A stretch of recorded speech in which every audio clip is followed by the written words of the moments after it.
Salut les millionnaires, j'espère que vous allez bien. Dans cette vidéo, je vais vous expliquer pourquoi j'investis aux États-Unis sur les marchés financiers avec ma société estonienne directement. Ce n'est pas quelque chose d'assez courant, ce n'est pas quelque chose que tout le monde fait au quotidien. Donc, je vais vous expliquer pourquoi ce choix, pourquoi ce montage également. Donc, avant qu'on commence cette vidéo, comme d'habitude, clique bien sur le bouton t'abonner pour recevoir en avant-première toutes les prochaines vidéos.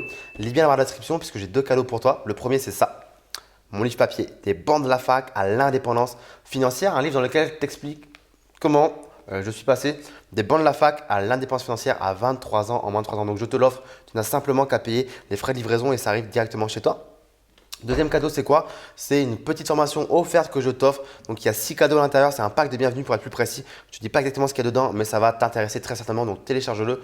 Tout se trouve dans la barre de description. Donc, pourquoi j'investis aux États-Unis avec ma société estonienne? Je vais te parler un petit peu de tout ça là, tranquillement, assis dans le canapé, parce que c'est des questions qu'on me pose régulièrement. Comment ça se passe en Estonie? Comment ça se passe ta société en Estonie? Pourquoi tu investis aux États-Unis et pourquoi tu n'investis pas en France? Parce qu'après tout, tu es français. Ou pourquoi tu n'investis pas en Estonie? Bref, je vais essayer d'éclaircir un petit peu tout ça. Donc, tout d'abord, pourquoi les States? Pourquoi les États-Unis? Tout simplement dans un but de géodiversification internationale. Mon but à moi, c'est quoi en tant qu'investisseur? C'est de répartir le risque. Et c'est la définition potentielle d'un investisseur, répartiteur de risque. Quand il investit, il veut du retour sur investissement avec le moins de risques possible.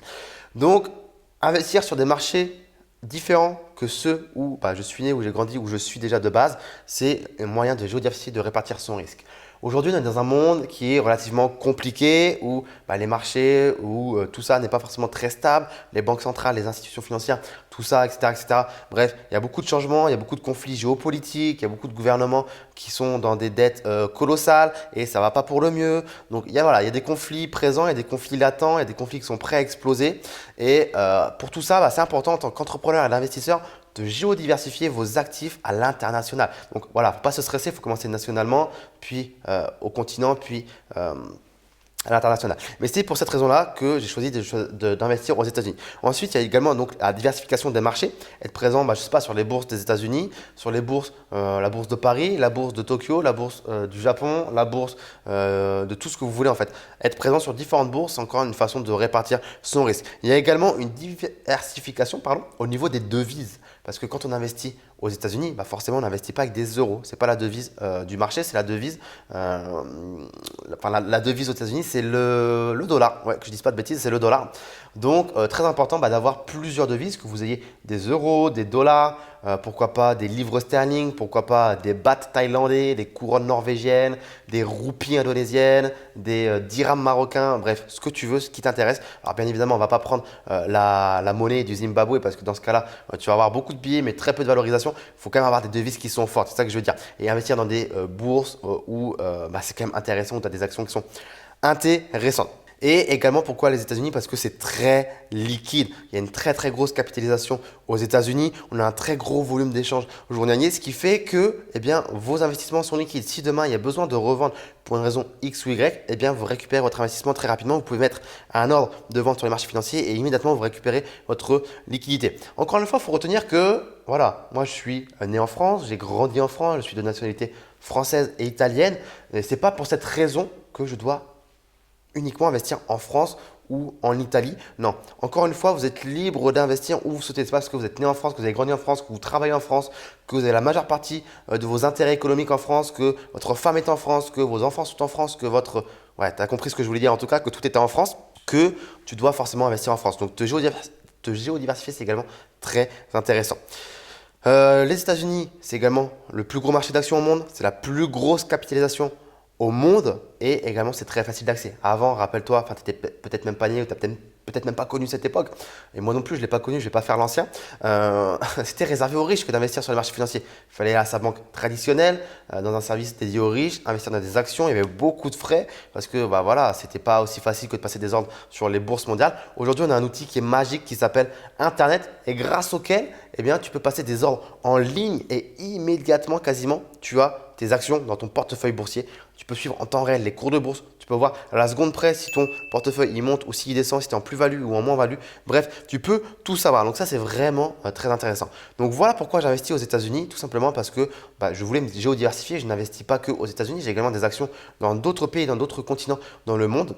J'ai une grosse partie d'actions en tout cas qui sont aux États-Unis. Ensuite, pourquoi avec une société estonienne? Eh bien, tout simplement parce que voilà, je tourne actuellement ces vidéos en direct de l'Estonie, de Tallinn, la capitale, où en fait je suis résident. J'habite en Estonie depuis maintenant un an et demi. Alors peut-être plus à l'heure où tu regardes cette vidéo, mais je suis résident ici et résident fiscal. C'est-à-dire que ma société est en Estonie, je paye mes impôts en Estonie, j'habite ici à l'année. Donc je ne dépends plus de la France concernant ma société et mon imposition.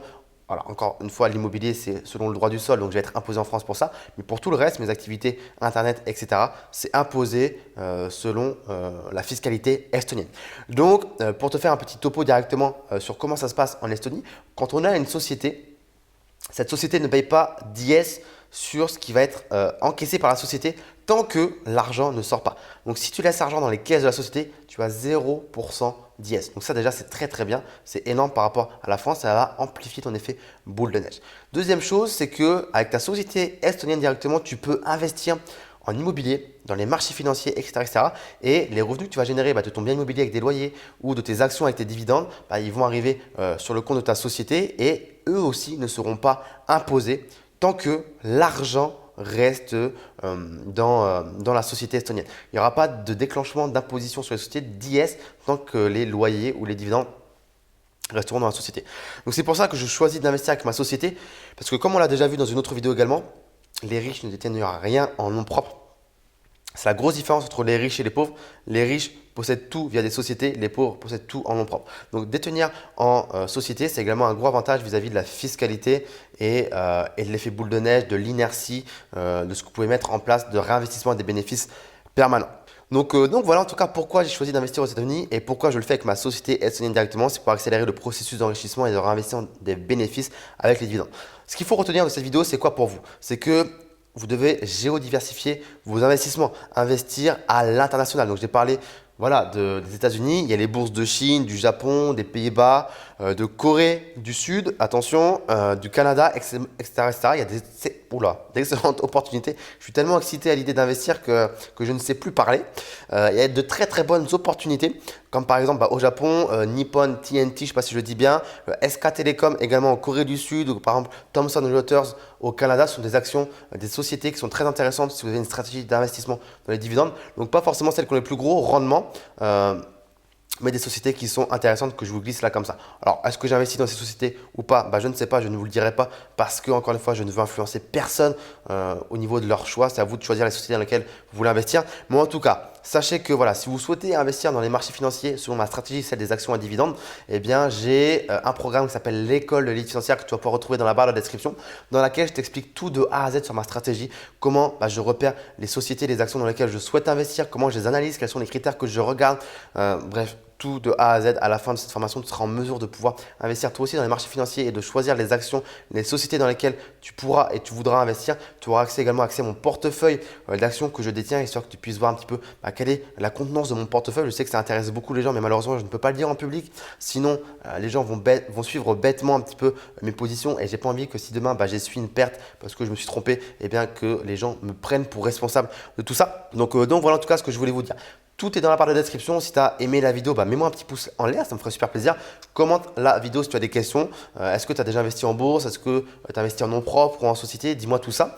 Et également, partage la vidéo avec des gens qui seraient susceptibles d'être intéressés d'investir sur les marchés financiers. Sur ce, je te souhaite une excellente journée ou soirée. Je ne sais pas quelle heure il est chez toi et je te dis à très très vite. Ciao, ciao.